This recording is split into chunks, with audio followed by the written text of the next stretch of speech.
Nous, en Hellmanien, souvent on a induction, approfondissement, puis après on fait notre taf.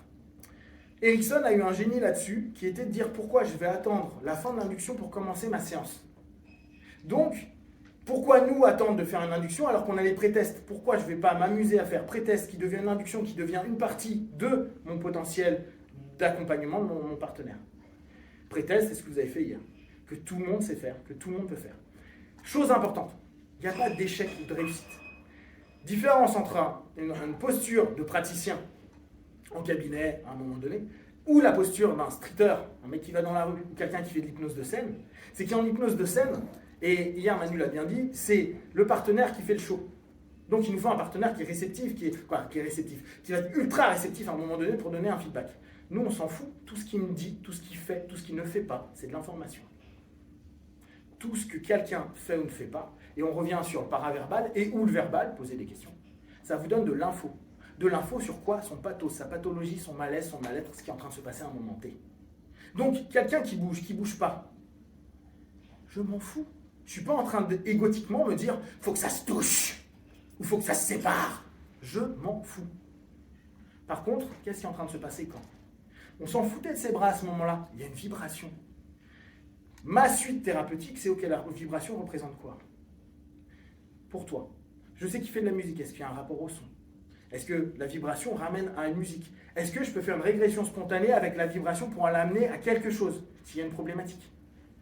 Il m'a donné le déroulé de ma séance, avec un mot. Après, je pose des questions. Ça vous parle ou pas? Parce que là, ça fait beaucoup d'infos. Vous pouvez dire non, ça ne nous parle pas. Vous savez, pas de problème, ça ne va pas me déranger. Je ne comprends pas comment, au départ, parce que il a juste tenu les mains. Ouais, catalepsie. Toi, tu n'as fait que parler, ouais. Oui. Et comment, je ne comprends pas comment il se met en transe, juste le fait de mettre... D'accord. Est-ce que tu sais ce qu'est une transe? La transe, apparemment, c'est l'état qui suit l'induction. D'accord. Est-ce que tu peux définir ce qu'est une transe pour toi? D'accord. Est-ce que... Alors, c'est là toute la problématique. On va faire très vite pour les personnes hyper néophytes. On a des transes du quotidien. Elles ne sont pas hyper marquantes, mais ça peut vous donner ce que c'est. Quand on fait que de vous dire, l'hypnose, c'est simple. Il n'y a rien de fou. Souvenez-vous, hein, hier, on n'arrêtait pas de répéter, c'est simple. Quand tu es en train de rêvasser, tu es en transe. Ton facteur de jugement est en train de diminuer.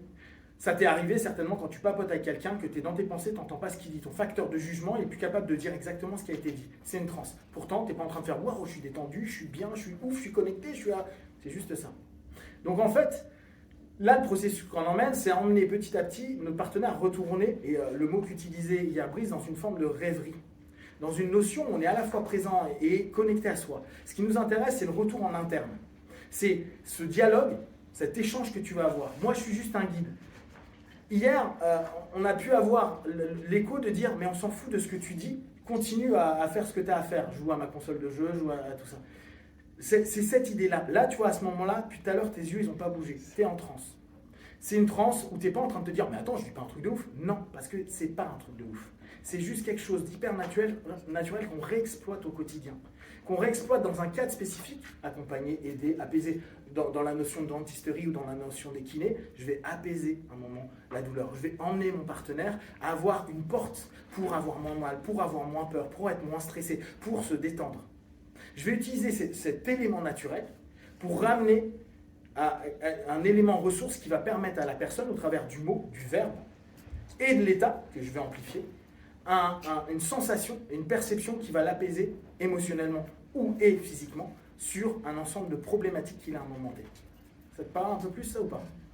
C'est pour ça que c'est hyper compliqué. Je me souviens de Calbanian qui disait on ne peut pas discuter avec les gens de ce qu'est la transe. Il y en a, ils vont dire « Ah, mais non, quand je suis comme ça, je suis en transe. » Ou sa manière de vivre la transe, ou ma manière de vivre la transe. Parce qu'en fait, c'est subjectif.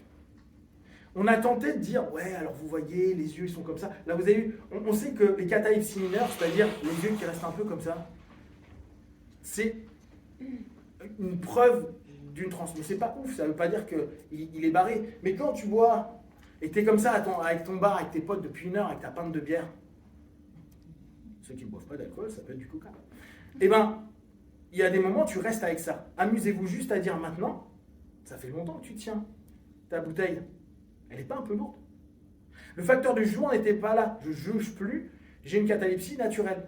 La personne me ramène mon facteur de jugement, ma capacité de noter si c'est lourd, très lourd, assez lourd, vraiment lourd, ou ça fait longtemps que je le tiens. Et souvent, tu vas voir le gars qui fait « J'ai redonné de la conscience à ». Parce qu'à ce moment-là, tu étais déconnecté de ce qu'on appelle un rapport dissociatif. Tout ça, c'est ce qu'on va chercher, nous, au fur et à mesure, dans la notion de transe et d'hypnose. Donc ça ne sera jamais quelque chose de fou, c'est la réexploitation de quelque chose que tu fais naturellement, qu'on amplifie dans un cadre prédéfini, au travers d'une orientation, un objectif qui nous est donné, que ce soit une urgence, que ce soit dans de la scène ou dans un travail d'accompagnement en hypnose classique, que ce soit dans un travail de psychothérapie, que ce soit dans un travail X ou Y. Ça vous parle ou pas? N'hésitez pas, il n'y a pas de mauvaise question. Hein. Comment bien on est avec toi. Vous êtes bien. C'est mieux, sans mieux. Ok, donc, ouais, dis-moi. Moi j'ai une question. Yes. En fait, quand tu reçois quelqu'un pour une thérapie, Ouais. tu ne vas pas te synchroniser à la personne. Donc, Alors, dans les manuels, il faut vous synchroniser parce que le rapport est extrêmement important. J'en ai rien à foutre. et de par une vie comme ça ne va pas le saturer, tu ne vas pas le perdre. Ben non. Non, pas tant mieux. Moi, je vais lui poser des questions. Ce que tu cherches, ouais. Exactement. Moi, je lui pose des questions. Je le ramène à. Je m'en fous qu'il soit saturé. Je dis, je t'ai posé une question, tu me réponds. Et vraiment, je parle comme ça. Tu me réponds. Il n'y a pas de je sais pas, hein. Et j'ai même dans ma manière de bosser, je dis, tu as 3 secondes pour me répondre. Là, je vais mettre la pression. D'accord? Mais pourquoi? Parce qu'à ce moment-là, le facteur de jugement, en 3 secondes, tu n'es pas en train d'élaborer un truc de fou. Tu Mais n'es pas est-ce en que train de tu as dire fait j'aime ça au début de ta pratique? Bah non. Au départ, c'est pour ça que je vous dis, scolairement parlant, le rapport est quelque chose d'important. Mirroring, base lead. C'est normal, le rapport, tu dois créer l'alliance. Ce que je voulais dire, c'est qu'au début de ta pratique, entre guillemets, tu n'étais pas connu, mais non, tu es un peu connu par rapport à tout ce que tu fais et tout. Donc les gens viennent te voir parce que c'est toi. Non. Non, ils ne me connaissent C'est pas. comme l'histoire de la bouche blanche un peu, non? Non, ils ne me connaissent pas. Les 3 quarts du temps, moi j'ai du bouche à oreille, donc les gens, ils ne savent pas qui je suis. Ils disent, ouais, on m'a dit que tu faisais de l'hypnose. Juste pour répondre à la question de la saturation fait partie des techniques justement de confusion justement pour atteindre le moi intérieur. Oui, complètement, mais à un moment, il faut l'arrêter pour pouvoir... Pas forcément.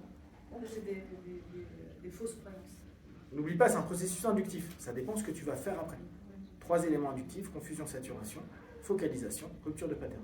Je peux très bien me dire, je le sature pour simplement le connecter davantage, diminuer son facteur de jugement pour arriver après à mon cœur thérapeutique. Mon questionnement, sa problématique, la régression, etc. Est-ce que c'est bon pour tout le monde? Donc, ce que je vous propose, vous faites hyper simple. Vous pouvez prendre une partie de soi, on va dire, vous global, avec une partie que vous voulez développer, ou vous voulez, alors là on va aller sur du super cool, et je vous invite juste à être dans la connexion. D'accord? Donc votre suggestion, c'est tes mains vont se rapprocher. Pas un truc de ouf, hein. Tes mains vont se rapprocher. Par contre, vous donnez une symbolique à chaque main. Pourquoi? Pour justement que la personne puisse se focaliser. Et au fur et à mesure, donc on arrive dans le phénomène idéomoteur, puis on va arriver dans cette notion où on ne se pose plus vraiment de questions. Par contre, nourrissez. Nourrissez les suggestions. Ne laissez pas le subconscient tout-puissant qui sait tout faire. Non.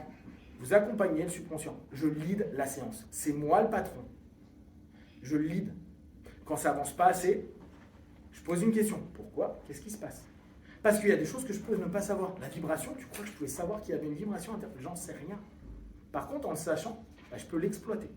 Donc, je prends mon partenaire, je lui demande, voilà, il y a toi, amour, bien-être, bienveillance, joie, d'accord?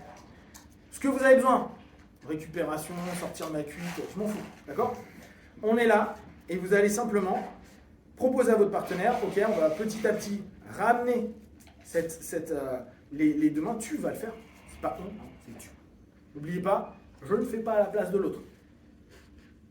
Et pour la réponse, ouais, mais ça ne bouge pas, ça n'existe pas, c'est toujours moi, je décide. Il n'y a pas un phénomène de dingue, c'est que vous enclenchez quelque chose et après vous laissez ce que vous avez enclenché se développer. Et c'est pour ça que l'opérateur est en train de développer à ce moment-là, et ça se rapproche de plus en plus, et à mesure que ça se rapproche, tu vas te sentir plus en estime de toi, plus aimé, plus aimable, plus en phase, plus aligné, plus apaisé, plus, qu'importe ce que vous voulez. Et n'hésitez pas. Par contre, en termes de forme, vous pouvez le faire vite, vous pouvez ne pas le faire vite. Vous êtes vous. Ne devenez jamais votre prof, votre instructeur. Devenez qui vous êtes. Vous avez votre sensibilité, votre manière d'être. Ne grimez pas. La PNL ou l'hypnose, parfois, nous a fait dire modélisez. Ne modélisez pas. Observez, prenez les éléments qui vous semblent intéressants. Ne devenez pas l'autre. Parce que sinon, vous vous empêchez vous-même votre propre créativité, votre propre capacité, vos propres loupés. C'est bien loupé. On apprend, on foire, c'est normal. Donc la pression de ça doit être parfait, ça doit être trop bien, on s'en fout. Donc quand vous allez finir, et même si vous avez un truc que vous avez estimé pourri, on s'en fout. Posez la question, tu as ressenti quoi? Parce que oui, on fera des trucs pourris. Mais parfois, même nos trucs pourris, le gars il dit ouais c'était ouf. Et nous on se dit acceptez de ne pas être parfait, acceptez que ce que vous allez faire c'est de l'apprentissage. Et acceptez même quand vous êtes pro que parfois vous faites de la merde. On est des hypnos, on est des humains et on a nos qualités et nos défauts. C'est bon pour tout le monde? Juste comme tu... Ouais. Excuse-moi.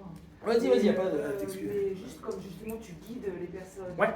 tu dis faire c'est notre action, donc en fait c'est notre conscience, c'est-à-dire que à la limite si le thérapeute te dit bon bah ferme les mains, ok je ferme les mains quoi, je veux dire. Ça s'appelle de la compliance. En fait, il y a un truc en hypnose qui est tu fais ce que je te dis. Mais si là, je te dis ouais mais là ça va être quelque chose que tu symbolises. Le bonheur, le bien-être. Et pour toi, tu dis bah ouais je pourrais faire ça, mais tu le symbolises parce que c'est pour ça que je te dis la transe va t'amener à de plus en plus de focus. C'est ton bonheur. Et tu dis bah voilà, petit à petit tu vas laisser aller. Tu vas y aller, mais prends ton temps. Laisse-le, accueille-le, découvre-le, laisse-lui de l'espace, autorise-toi. C'est pas oui non mais là je te demande de te connecter à ton bonheur. Ah oui attends. Et tu vas voir, donc t'en fais pas, c'est normal. Par contre, ne vous étonnez pas quand vous le faites à des mômes. Ok, next. Et c'est vrai, bon, ta joie, ton bonheur, ou l'apaisement, ou la plus de douleur. 5, 4, 3, 2, 1. Et alors, t'as plus mal? Non, j'ai plus mal. Voilà, qu'est-ce que tu veux? Facteur de jugement. Miette, nous, c'est parce qu'on va rationaliser au départ, puis après, on commence à diminuer le facteur de jugement, puis après, on dit, attends, mais je vis les choses. J'internalise. Je diminue donc mon facteur de jugement. Les suggestions vont le nourrir, je me focalise dessus, et je deviens de plus en plus suggestif, parce que je rentre dans ma boucle interne de réponse automatisée, avec un feedback physiologique, qui me donne ce qu'on appellera un phénomène hypnotique. C'est bon pour tout le monde, ça? Vraiment, n'hésitez pas, hein, les questions, c'est super bien, et ça aide tout le monde. Je peux rajouter un truc Bien sûr. sur ta question. Comme disait Planck, l'hypnose c'est utilisationnel. Tout ce qui se passe, c'est normal. Et on s'en fout que la personne le fasse consciemment ou inconsciemment, soit vidéomoteur ou pas. Tout ce qui se passe, c'est une information. Et puis, ce qui est important, le petit détail technique, c'est qu'il va pas dire, et tu rapproches tes mains. Il l'a expliqué au début, et ses mains vont bouger ou vont se rapprocher ou peu importe. Et du coup, ça crée une dissociation. C'est dans la suggestion ou l'instruction, ça dépend à quel moment t'en es et comment tu le proposes. La personne qui le vit, déjà son phénomène intuitif qui arrive, elle est plus en mode ok, j'écoute ce qu'il me dit. Et la suggestion, c'est pas tu rapproches tes mains, c'est et les mains vont se rapprocher, ou les mains vont bouger, ou il va se passer un truc dans les mains. Et du coup, tu n'es pas amené, toi, à faire quelque chose, on ne t'invite pas à faire quelque chose. On t'invite à rien faire. Laisse faire, dis-moi ce qui se passe. Et si on reprend par rapport à ce que je vous propose là, vu qu'on bosse sur la thérapie des parties, ta partie, toi, complète, et ton bien-être, ton bonheur, ton... Ce n'est plus des mains. Et ça, c'est important. C'est pour ça que j'ai précisé de quel côté toi tu te mets et de quel côté tu mets la joie, le bonheur, etc. etc.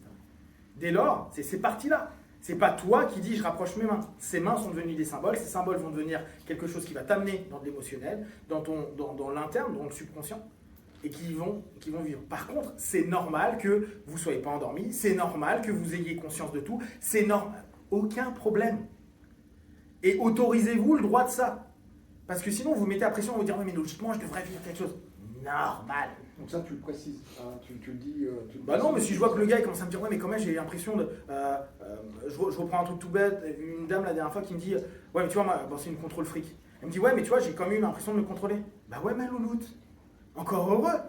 Tu crois que, en plus, pense à la psyché, tu crois qu'un jour, la personne qui était dans le contrôle fric, qui se lâche complètement, ça va pas la mettre dans un état de malaise, de folie? Bien sûr que non. Tu cherches à qu'elle trouve ses ressources, à qu'elle recadre les choses. Que son hyper-vigilance, son hyper-contrôle devienne un contrôle qui soit acceptable, qui devienne un contrôle de protection et pas un contrôle qui pourrit sa vie. Donc bien sûr, tu ne changes pas la personnalité des gens en hypnose. Tu n'es pas en train de les modifier. Tu es en train de les ouvrir à leur propre potentiel, à des choses qu'ils ne sont jamais vues parce qu'ils ont cadré ça comme ça, alors qu'en fait, ils sont comme ça. Et que tu pourrais l'emmener ici, tu pourrais l'emmener là ou l'emmener là, c'est toujours la même personne. Mais lui, il a l'impression qu'il est que ça. Donc, ça sera quelqu'un qui sera toujours contrôlante. Mais ça sera plus une contrôle free. Et donc, sa séance, elle a le droit de la vivre avec du contrôle. Pour autant, elle a vécu des phénomènes hypnotiques, elle s'est sentie mieux, elle se sent apaisée et elle trouve des solutions. Bah, tranquille. Par contre, c'est notre ego à la con. Et je reviens vraiment à ce qui a été dit hier, les propres limites. C'est nous-mêmes qui les créons.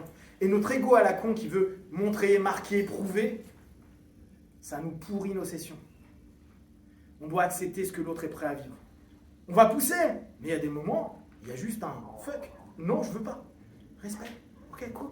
J'ai tenté. Niet. Ok, passe à autre chose. Donc on fait ça. Ça va être court, hein. On va faire ça pendant 15 minutes. Juste si tu permets, une fois j'avais eu un feedback d'un patient par rapport à cette notion d'apprentissage de l'hypnose, aussi bien pour l'opérateur que pour le sujet, qui m'avait dit en fait c'est très simple, il suffit de jouer le jeu. Et je m'étais mis en mode expérimentateur et spectateur de ce qui se passait. Et j'avais mis ma conscience, alors ça c'est rigolo comme métaphore, non pas devant, en fait la conscience était partout, mais derrière. Et c'est comme si je regardais ce qui se passait comme au cinéma. Et c'est un peu ça au début, il faut apprendre à jouer le jeu, et en se disant, j'expérimente, j'observe ce qui se passe, et j'attends. Mais après, par contre, évidemment, il y a la notion de lead, c'est-à-dire que je suis guidé, et c'est du lâcher prise en fait, et je me laisse aller pour expérimenter des choses. Moi, souvent, je résume l'hypnose à « je pouvais, mais je n'avais pas envie ». Oui, vous pouvez faire que le bras ne se lève pas ou descende, vous pouvez faire ce que vous voulez. L'idée, c'est que plus vous allez être en transe, focalisé et dans cet état de vouloir vivre quelque chose, vous n'avez plus envie de vous dire « je vais le descendre ». Parce que vous avez envie, en fait, l'ouverture qu'on a, c'est de se dire « je veux vivre ça ». Donc, tu peux tout faire. Dire non, dire sauter, ne pas le faire, ne pas bouger, tu peux. Mais l'idée, c'est d'arriver dans un truc où l'envie de le faire est peut-être présent, mais ne va pas être le lead de ton expérience, parce que l'expérience va se faire par le lead proposé en externe, que tu as accepté, vu qu'il y a de la compliance, il y a un accord. Et à ce moment-là, bah, on va bosser avec. Donc, vous pouvez tout faire. Oui, mais je peux... ah oui, mais j'aurais pu me lever. Oui, mais juste, tu ne l'as pas fait. Non, parce que tu n'en avais pas envie, parce que tu voulais vivre l'expérience jusqu'au bout, pour me dire que tu aurais pu le faire.